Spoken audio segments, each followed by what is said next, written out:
नमस्कार मित्रांनो, इथं आम्ही हिंदलगावमध्ये आलो साप पकडायला. सर कसं दिसलं साप? पहिला येणार दिसला होता साप, इकडे दिसला होता त्या घराकडे. मग तिकडनं पोतं सरकवायला गेलो आम्ही, तिकडनं इकडं आला तो साप. ठीक आहे, अचानक दिसला. तर यावेळी आम्हाला दरवेळी असं व्हायलं आहे रोज की 2 नंतर दुपारनंतर कॉल जास्त वाढाले सापाचे. त्याचं कारण काय? साप शीतनिद्रा घेतात आणि त्यामुळे ऊन वगैरे शेकायला असं दुपारच्या टाईमला वगैरे साप येऊ शकतात.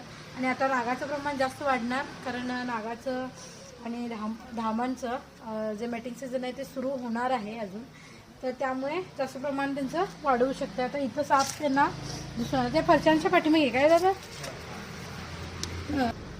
आणि बघू शकता छोटा साप आहे, कोबरा आहे. पण बघा कसं करतोय, त्याला पळून जायचं कळत नाही आहे.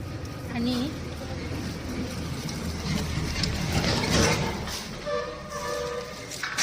आता आलेला आहे बेबी कोबरा आहे मित्रांनो. हा काही मीटिंग सीझनमधला नाही आहे.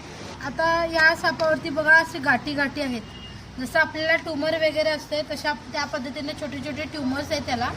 असे काहीतरी रोग वगैरे आता माणसाप्रमाणेच सापांना सुद्धा असू शकतात, लक्षात घ्या. अगर अडचण असली तर त्याला मस्तपैकी बसायला जागा मिळते आणि साप मग तग धरून मी येईपर्यंत तिथं बसू शकतोय. त्यामुळे तुमच्या बघण्यावरती फार म्हणजे तुमचं बघणं फार इम्पॉर्टंट आहे सापाला.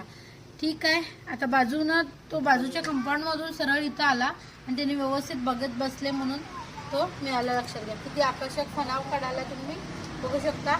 तर व्हिडिओला जरूर लाईक करा, शेअर करा, कमेंट करा. धन्यवाद.